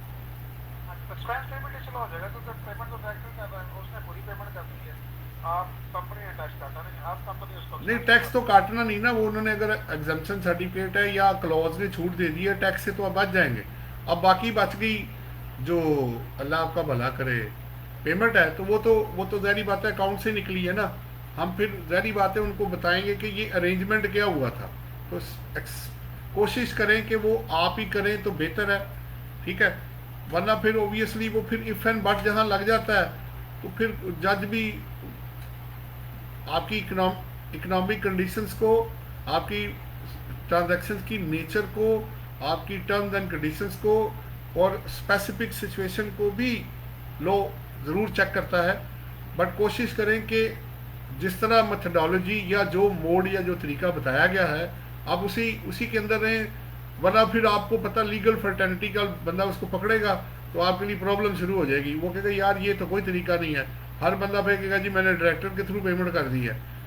तो वो फिर जहाँ इफ एंड बट और ऑप्शन लग रहे हो, कोशिश करें कि आप ट्रांजेक्शन्स को strictly in accordance with the provisions of law करें, ज़्यादा बेहतर है। आप कह रहे हैं कि होटल्स को कोई एग्जम्पशन है उसमें ना उन्होंने होटल इंडस्ट्री को ना वो रिसीविंग जो कैश पेमेंट्स वाले हैं कुछ जगहों पे उन्होंने छूट दी हुई है कि आप उनका टैक्स काटे बगैर, मैं ठहरे मैं आपको दिखाता हूँ।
ये देखो भाई, the provisions of section 46 double A है, सेकंड शेड्यूल पार्ट 4 है ये। The provisions of section 153 shall not apply to the following person as recipients of payments.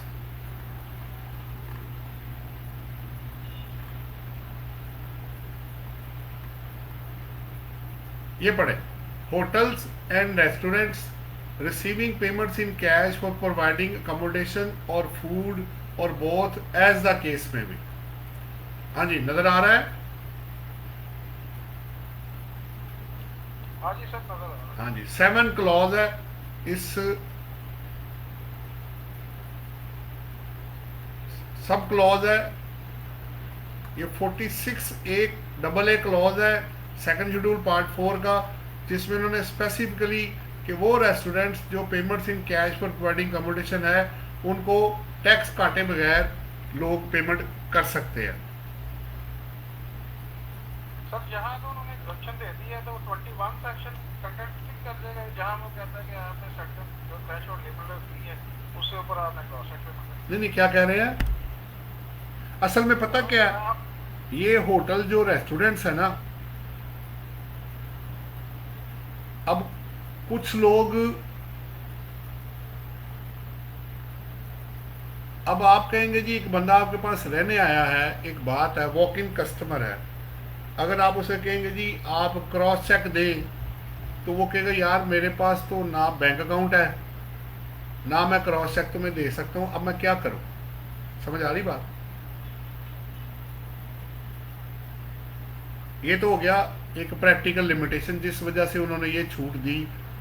Obviously कुछ जो आपकी होटल इंडस्ट्री होगी या ग्रुप होगा उसका प्रेशर भी होगा कि जनाब अब मैं एक बंदे को रात के 12 बजे वो आया है, अब मैं वहाँ क्रॉस चेक मांगू या उसको जगह दूँ?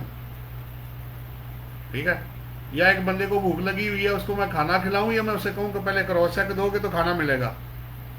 तो कुछ प्रैक्टिकल, हाँ, जो भी है ना, जो भी है, यही लिमिटेशन अगर आप पेट्रोल पंप पे लगा दें तो गाड़ियों वालों में तो कुछ समझ आएगा, मोटरसाइकिल वाले किधर जाएंगे फिर? वो कहेगा यार ये क्या मजाक है भाई, हम ये कहाँ से दें आपको? तो कुछ जगहों पे प्रैक्टिकल लिमिटेशन है, वहाँ पे ये चीज़ पॉसिबल नहीं है, इसलिए उन लोगों को थोड़ी सी छूट दे दी जाती है due to unavoidable practical limitations. बहरहाल आप आगे चले, आप और कुछ है जी? हेलो,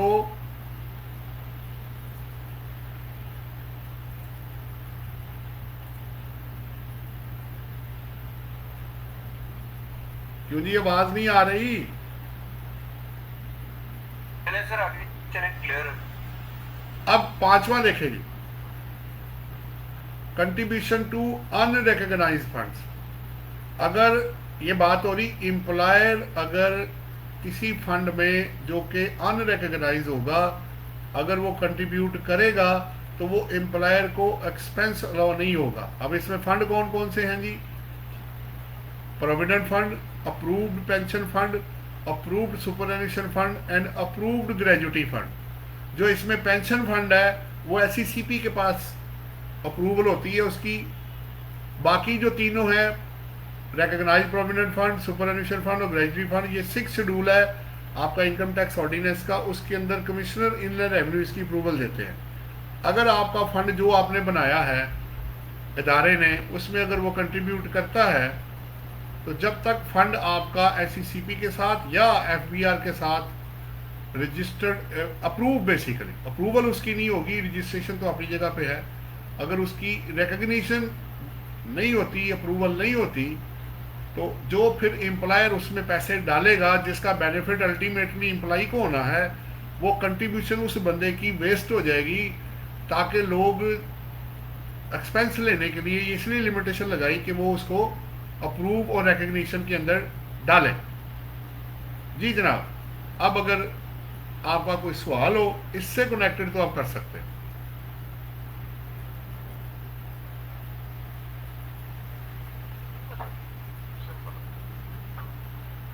हाँ जी, चले आगे या है कोई सवाल? एक और लिमिटेशन लगी ना, आप देख रहे हैं जितनी पेमेंट्स आप कर रहे हैं या डिडक्शंस आप क्लेम कर रहे हैं, उसके ऊपर उन्होंने लिमिटेशन लगाई हुई है, क्योंकि लोग अपनी मर्जी से एक्सपेंसेस ना डालना शुरू कर दें और जो मर्जी करना शुरू कर दें। आप समझ रहे हैं, खुला खाता नहीं है ये। एंटरटेनमेंट भी देखे, उसने रीजनेबल लेयर एंड फैसिलिटीज की बात की है, बड़े तरीके के साथ है। आप मार्केटिंग आगे, जैसे अभी शमीउल कह रहा था, फार्मास्यूटिकल जो मैन्युफैक्चरर्स हैं उनके लिए उन्होंने मार्केटिंग के ऊपर लिमिटेशन लगाई हुई है। तो आल्दो के नहीं, थोड़ा उसकी लिमिट बेहतर होनी चाहिए क्योंकि वो चलते उस पे हैं, लेकिन उनकी भी मजबूरी है कि बहुत ज़्यादा जब एक्सपेंडिचर निकल जाता है तो इनकम भी सारी बीच में से ख़त्म हो जाती है। तो किसी हद तक एक्सपेंडिचर का अलाउ होना। आप परचेजिज पे उसने ये तो नहीं कहा कि आप परचेज नहीं कर सकते, ये तो नहीं कहा उसने एंटरटेनमेंट का ये तो नहीं कहा कि आप कर नहीं सकते, लेकिन उसका कोई तरीकाकार जो है, रीजनेबल जो तरीकाकार है वो वजह होना चाहिए। और रीजनेबल लिमिटेशंस एज पर जो कॉन्स्टिट्यूशन ऑफ पाकिस्तान है वो आप पे आपकी स्टेट लगा सकती है, लेकिन रीजनेबल लिमिटेशन होनी चाहिए। हर एक ये नहीं है कि लीगल बिजनेस आप बंद करा दें सारे, लेकिन उनके ऊपर रीजनेबल लिमिटेशन लगाई जा सकती है। हाँ जी, कोई सवाल है या छठे की तरफ चले? हेलो, आवाज नहीं आ रही भाई। हाँ जी सर।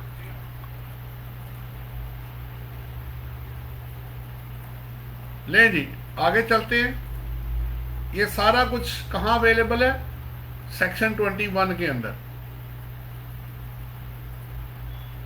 नेक्स्ट है जी, contribution to funds without deduction of tax.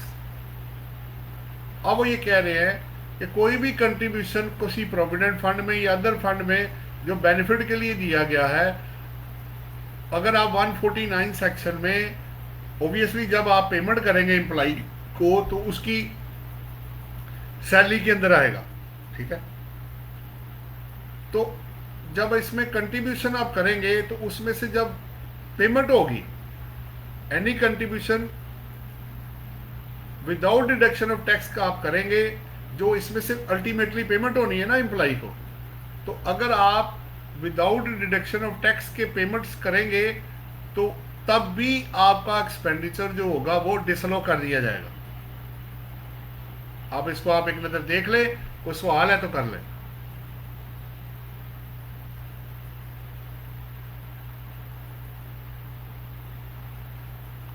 Recognise में तो डिडक्शन ऑफ टैक्स तो आज तो उसका तो पैरामीटर बना हुआ ना कि वो किसकी बात कर रहे हो? रेकग्नाइज प्रोविडेंट फंड में हाँ जो 149 में टैक्स कटना है, हाँ, तो वो तो उस तरीके से है ना कि जितना भी वो फंड पे तो रेकग्नाइज के साथ साथ होना। हाँ तो ठीक है ना, जब आप पेमेंट करेंगे, ठीक है ना, the payment from the provident fund other fund shall be made by treating the same as part of salary, क्योंकि जब पेमेंट होनी है तो पार्ट ऑफ सैलरी बनेगा। तो जब पार्ट ऑफ सैलरी बनेगा, आपको पता है जब रिटायरमेंट बेनिफिट्स मिलते हैं तो आपको पता है ना कि वो उस वक्त टैक्स काटते हैं कि नहीं काटते, जहां एप्लीकेबल है। जहां एप्लीकेबल नहीं है वहां नहीं काटते। मतलब फंड में जब एम्प्लॉयर कंट्रीब्यूट करता है तो वो उस वक्त टैक्स काटता है, जब अल्टीमेट आपको अमाउंट मिलेगी तब नहीं वो काटता, क्योंकि वो एक दफा कट गया, वरना तो ठीक है ना, आप समझ रहे हैं मेरी बात।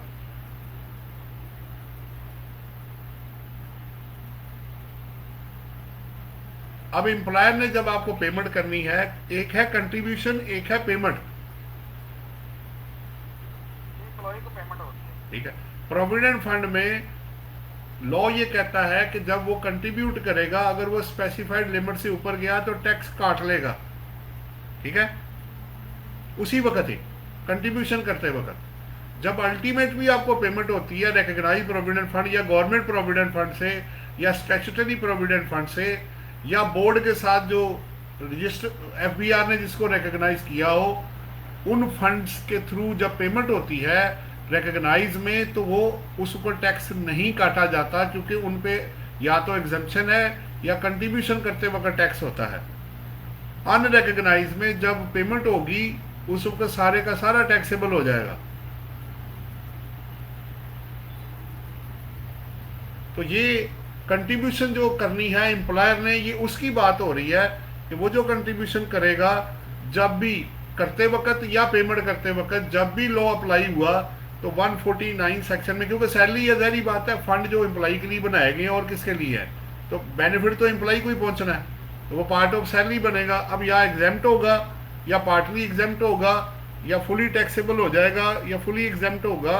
जिस सूरत में भी अगर टैक्स बनता है और ना काटा गया तो फिर वो जो कंट्रीब्यूशन वो करेगा, इवन के वो रिकग्नाइज में भी कर रहा होगा, तो वो एम्प्लॉयर को एज ए एक्सपेंस अलाउ नहीं होगा। ये बेसिकली बात हो रही है।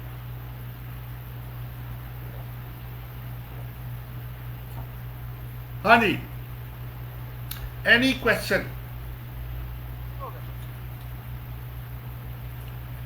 क्यों जी, आगे चले फिर?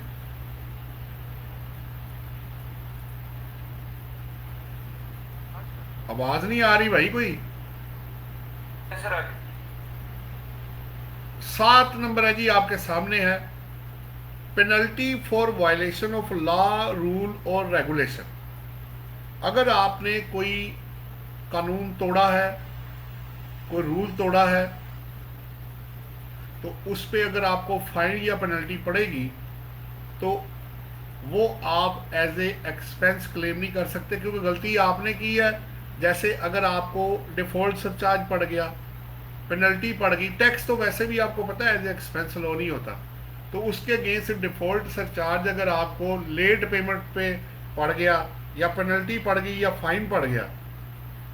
अब यहाँ बड़ी इंपॉर्टेंट चीज़ है कि हर चीज़ जो है वो पेनल्टी की डेफिनेशन में नहीं आती है, इसकी एक्सेप्शन बड़ी अच्छी है, वो मैं आपको एक नज़र दिखाना चाहूँगा।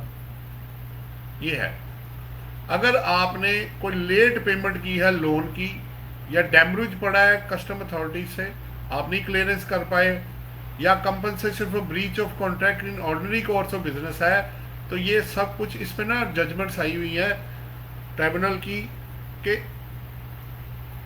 ये पेनल्टी की डेफिनेशन में नहीं आते, ये आप एज ए एक्सपेंस क्लेम कर सकते हैं। लेकिन हर अमाउंट जो कि अगर पेनल्टी में फॉल कर गई या फाइन में, तो उस सूरत में वो आप एज ए एक्सपेंस क्लेम नहीं कर पाएंगे। सो कुछ जो फॉल करेगा पेनल्टी में, फाइन में, वो आपको नहीं मिलेगा, और जो एक्सेप्शंस है अगर आप उसमें चले गए तो वो आप as a business expense claim कर सकते हैं, फिर सेक्शन 21 उसको हिट नहीं करेगा।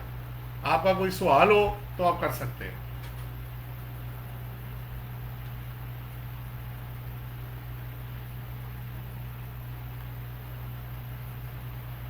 हाँ जी, जैसे आप ट्रैफिक का चलान हो जाए, आपने सिग्नल तोड़ा, ट्रैफिक का चलान हो जाए, तो वो हाँ तो ठीक है ना, वो फिर फाइन पड़ गया ना आपको, वो फाइन है, वो तो आपने, जाहिर बात है, वो तो आपने अपनी गलती की वजह से आपको पड़ा है,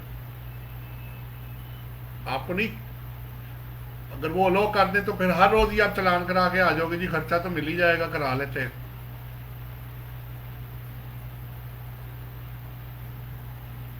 सही हो गया सर, इसकी स्पिरिट समझ आ गई है। आगे चले? क्यों जी, चले आगे? हेलो, जी सर, चले। पर्सनल और कैपिटल एक्सपेंडिचर,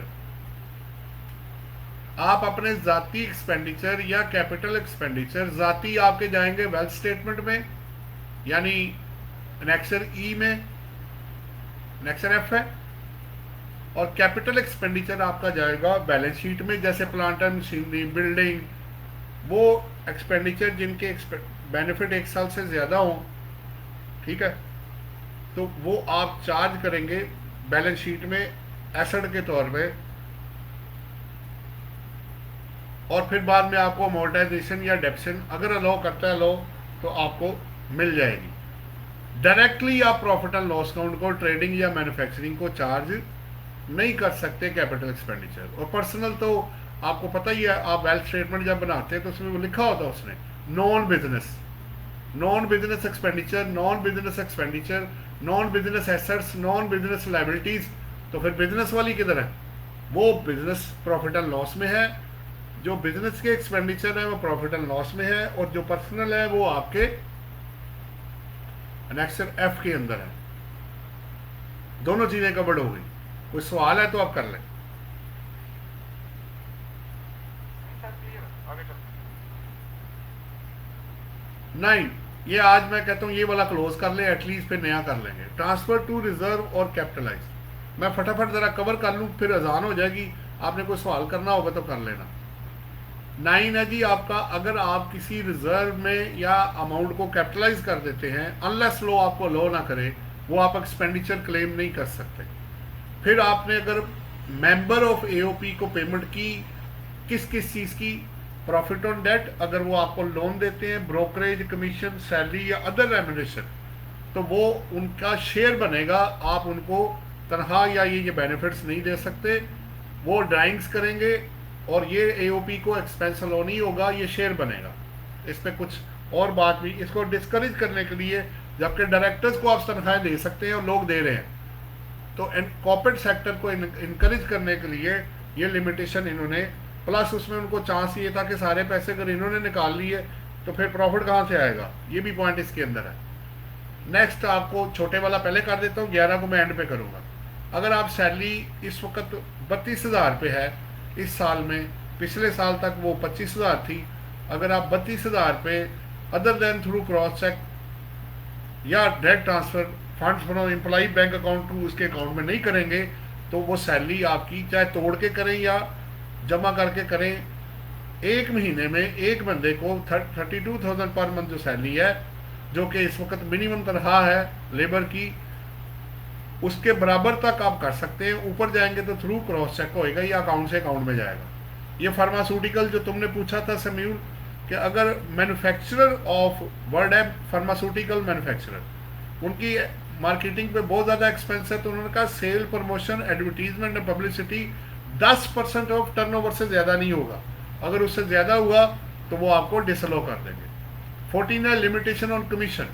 अगर आप थर्ड शेड्यूल आइटम के अंदर लोगों को, उन लोगों को 0.25% ऑफ सप्लाई जो अगर आप देते हैं, ठीक है, तो उन्होंने वर्ड लगाया है अगर एक्सीड करेगा 0.2% से और वो बंदा एटीएल इनकम टैक्स की लिस्ट में नहीं होगा, तो आप इस 0.2% से ज़्यादा उसको कमीशन नहीं दे सकते। इसका मतलब है थर्ड शेड्यूल आइटम वालों को जो प्रिंटेड, अफिक्स्ड और एम्बॉर्डेड होती हैं, उनके ऊपर आप जो बंदा होगा एजेंट, उसको एटीएल इनकम टैक्स में आना पड़ेगा। अदरवाइज अगर 0.2% से ज़्यादा जितनी भी कमीशन वो लेगा वो डिसअलो कर दी जाएगी देने वाले को।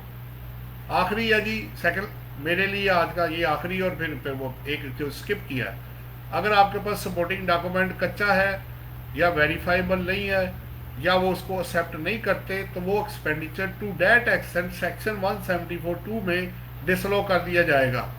अब आ गया आखिरी कि expenditure through cross cheque where applicable. इसमें उन्होंने कहा एक्सेप्शंस को निकाल के, इसको एक्सेप्शंस को, एक्सेप्शंस क्या है? अगर आपका एक्सपेंडिचर 25,000 से ऊपर नहीं गया, या ये एक्सपेंडिचर आप कैश में कर सकते हैं, utility bill, freight, travel, postage, payment of taxes, duty, fee, fines, any other statutory obligation, इन दोनों को निकाल के अगर आपने कोई एक्सपेंडिचर करना है तो आप अपने बिजनेस बैंक अकाउंट से या कार्ड बिजनेस से दूसरे के अकाउंट में, ये वही है कि रेसिपिएंट और पेयर के अकाउंट से पैसा जाना चाहिए। और फिर क्या है, अमाउंट की लिमिट क्या है? 2.5 लाख रुपए है। एक्सेप्शंस को निकाल के अगर आप 2.5 लाख रुपए एक हेड ऑफ अकाउंट में पेमेंट करेंगे, टोटल एक साल में जमा करके या इकट्ठा करके जिस तरह भी, या लमसम, तो वो क्रॉस चेक या क्रॉस बैंक ड्राफ्ट या बिजनेस अकाउंट से business account of the recipient to payer होगा, तो वो आपको मिलेगा। अदरवाइज वो एक्सपेंडिचर एक्सेप्शंस को निकाल के अगर वो होता है तो वो इस क्लॉज के तहत, सब क्लॉज के तहत जो क्लॉज आपका बना हुआ है 21 का आगे क्लॉजेज हैं, तो वो डिसअलो कर दिया जाएगा। तो ये वो एक और था एक्सेप्शन, सिर्फ वो AOP वाला जो आपको ऊपर पढ़ाया मैंने, इसकी एक्सेप्शंस, उसमें यह है कि अगर पार्टनर आपको कोई अपनी प्रॉपर्टी या गाड़ी दे देता है तो उस पे वो रेंट रिसीव कर सकता है, ये उसको छूट इसमें अवेलेबल है जो जजमेंट्स में हेल्ड हुआ। अदरवाइज जो उन्होंने लिखा आपको वो आप पार्टनर को एज ए बेनिफिट के तौर पे नहीं दे सकते। वजह मैंने आपको पहले बता दी है। अब आपने 9 से लेके 15 तक अगर कोई सवाल करना है तो आप कर सकते हैं।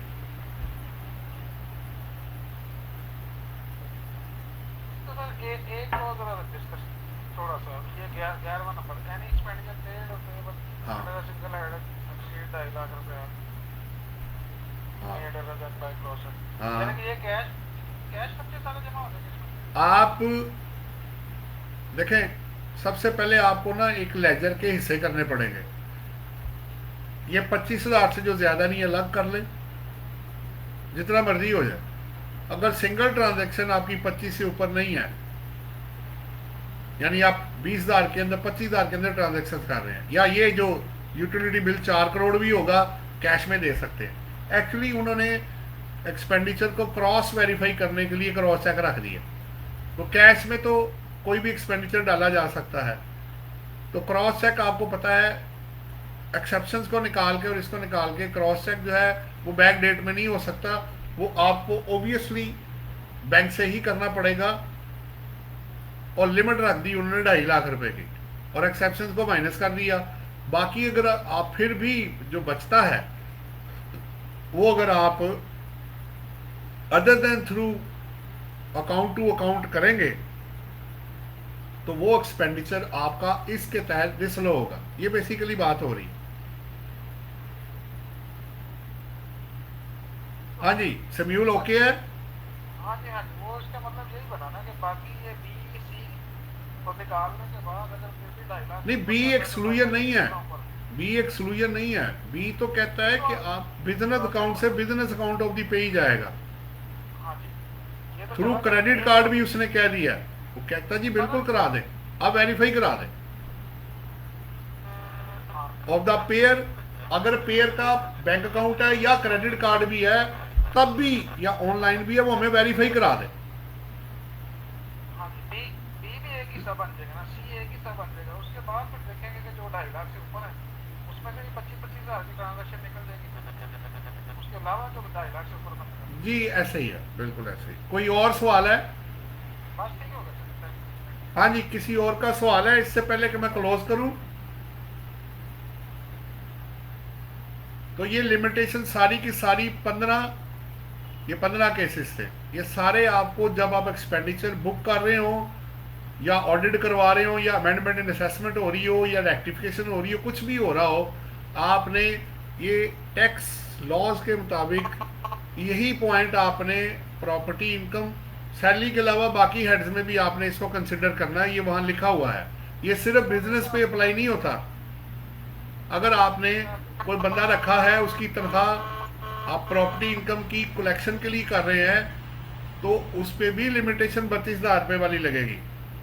ठीक है, ये सारा उसी तरह ही स्टैंड करेगा जिस तरह बिजनेस इनकम के अगेंस्ट स्टैंड कर रहा है, ताकि लोग फेक फ्लाइंग एंट्रीज और अनवेरीफाइबल या कच्चे वोचर डाल के, क्योंकि आपको पता है लोग खर्चे डाल के इनकम को कम करने की कोशिश करते हैं, तो वो हुआ भी कि नहीं ये तो चेक करना आप टैक्स डिपार्टमेंट का बिल्कुल राइट है कि वो पूछे भाई ये खर्चा हुआ भी है कि नहीं, या अपने पास ही डाल के लेकर आ गए हो। सर एक आखिरी बात, जी, आप हमेशा कहते हैं कि ये हर ट्रांजैक्शन में 5 टेस्ट अप्लाई होते हैं, वो 5 टेस्ट बदलता है। नहीं टेस्ट तो ये सारे ही अप्लाई होते हैं, लेकिन सिर्फ एक शॉर्टकट लगाया हुआ है, वही क्रॉस चेक है, टैक्स काटना है, सपोर्टिंग डॉक्यूमेंट है, पर्सनल ना हो, ये कुछ वो इसी में से निकाले हुए हैं मैंने, ताकि आपको, वैसे तो ये 15 टेस्ट है, आपको एक भी लग गया तो आप वो का एक्सपेंडिचर तो वो गया ना, वो डिडक्शन तो गई आपकी। Thank you so much. तो प्रिंसिपली 2 मेन सेक्शन जो है आपके, एक सेक्शन 21 और 174, ये आपकी डिडक्शंस के ऊपर उनको चेक एंड बैलेंस में लाने के लिए किए गए हैं। ठीक है, फिर अच्छा एक मैं और पॉइंट करके क्लोज करूं, अगर आपने एक्सपेंडिचर अपने रीजनेबल लेवल से कम कर दिया, तो उसकी भी देखें, एक है एक्सपेंडिचर का सपोर्टिंग नहीं है, वो चला गया 174 में, आपने क्रॉस चेक ना दिया वो भी उसने पकड़ लिया, आपने टैक्स नहीं काटा अगर एप्लीकेबल था वो भी आपका निकल गया, पर्सनल और जो कैपिटल एक्सपेंडिचर है वो निकल गए। आपने एक लेवल से ज़्यादा अगर एक्सपेंडिचर आपका हो जाता, आपका फर्ज करें एक्सपेंडिचर हुआ है पर्सनल 20 लाख रुपए का, आपने शो कर दिया 5 लाख रुपए, तो उस सूरत में 111 सेक्शन आएगा, फिर आप इधर नहीं आएंगे। तो उन्होंने आपने एक्सपेंडिचर कम किया तब भी पकड़ लेना है पर्सनल वाले को, अगर आपने बिजनेस में ज़्यादा किया तब भी पकड़ लेना है, और विदाउट सपोर्टिंग हुआ तब भी पकड़ लेना है। तो एक्सपेंडिचर और आपकी इन्वेस्टमेंट हुई तब पकड़ लेना है, सोर्स ना हुआ। तो हर वो चीज़ जो कि आप पैसों से को हाइड करने के लिए या टैक्स को बचाने के लिए करेंगे, वो दोनों साइड उन्होंने कवर की हुई है, उसको पकड़ लेते हैं वो कि भाई ये आपके जो एक्सपेंडिचर हैं, आपकी स्टैंडर्ड ऑफ लिविंग 50 लाख रुपए है, आपने सिर्फ 10 लाख शो किया, इसका मतलब है बाकी 40 आपके पास आया था, जो आउट हुआ आपने गोल कर दिया ताकि वो उस पर टैक्स ना लगे, वो 111 में चला जाएगा। बिजनेस में आप बिजनेस को उन्होंने लग कर दिया, और पर्सनल और दूसरे को चेक एंड बैलेंस, यानी चेक एंड बैलेंस हर जगह पे रखा हुआ है ताकि एक बंदा जो है वो रियल डाटा ही लेकर आए, ना कि सो कॉल्ड अपना डाटा ले आए। जी, अब कोई आपका क्वेश्चन है तो आप कर सकते हैं फाइनली, इससे पहले कि मैं क्लोज करूं। आज थोड़ा मैं लेट हो गया, आपको पता रिटर्न जा रही हैं, तो मैंने कहा ऑफ पिछली दफ़ा तो कर दिया था, मैं कहीं फंस गया था, वो नहीं क्लास में कर सका, लेकिन इंशाल्लाह ताला कोशिश करेंगे, क्योंकि अब आहिस्ता आहिस्ता लोड कम हो रहा है, रिटर्नों का निकल जाएंगी तो बंदा ज़रा रिलैक्स हो जाएगा।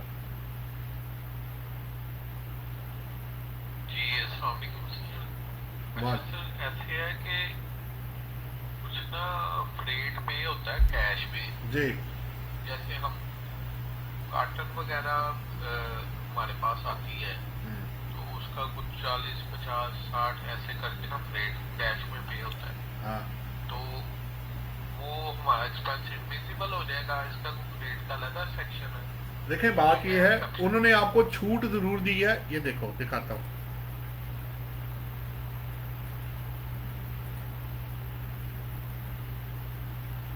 ये देखो आपके वाला, ये देखो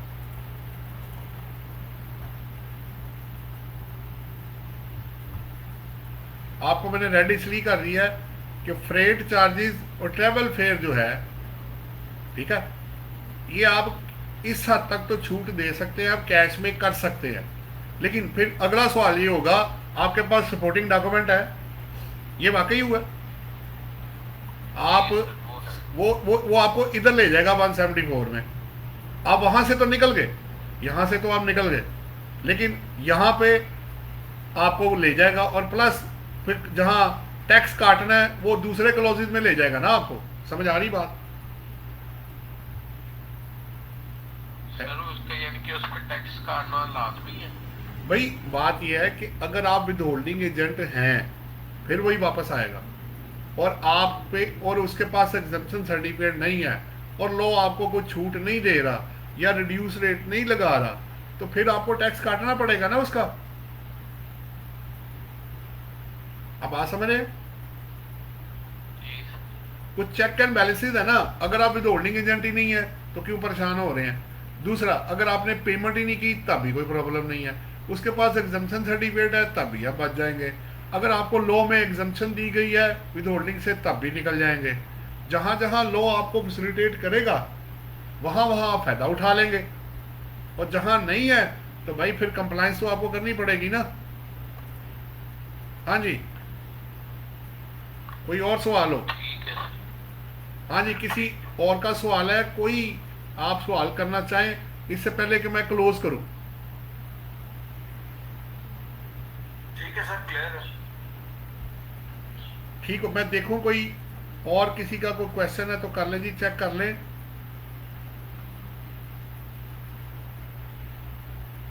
एक सवाल आया जी, वो कह रहे हैं कि प्रोविडेंट फंड को रिटर्न में कहाँ शो करना है? प्रोविडेंट फंड जी एम्प्लॉई के लिए, अब दोनों एंगल डिफरेंट है। एम्प्लॉई के लिए जो रिसीवेबल पार्ट है वो वेल्थ स्टेटमेंट में है, और जो एम्प्लॉयर है उसकी बैलेंस शीट में ज़ाहिर बात है वो उसको एज ए पेबल स्टैंड करेगा। तो ये भी जवाब क्लियर हो गया। हाँ जी, और किसी का जी कोई सवाल हो या मैं क्लोज करूं फिर? चले आप साहब, ठीक है फिर? Thank you very much sir. जी गुलाम अब्बास साहब ठीक है? Thank you so much. चले आकिब, चले ठीक है फिर, इसको क्लोज करते हैं जी। अल्लाह हाफिज जी। चले जी, ऑनलाइन में अभी और यही सवाल था जी। आसिम साहब चेक कर लीजिएगा, आपको जवाब अगर मिल गया हो कोई तो। अभी आज के लिए अब इतना ही है जी, क्योंकि नमाज का भी टाइम हो रहा है, इसको क्लोज करते हैं। थैंक यू वेरी मच, अल्लाह हाफिज जी।